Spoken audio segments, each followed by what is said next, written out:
দশ কিলো হবে, 10 কিলো। এই মাছটা আপনারা কেউ চিনেন কিনা জানাবেন। হ্যাঁ, বাংলাদেশে এই মাছটাকে কি মাছ বলে? এই মাছটার নাম কি? এই যে দেখেন, এই মাছটা আমার একেবারে কোমর পর্যন্ত, মানে 2 হাত।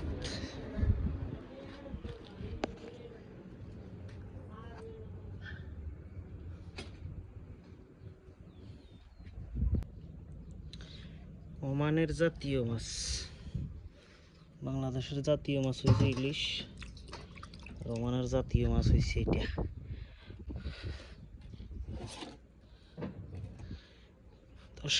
10 কিলো হবে।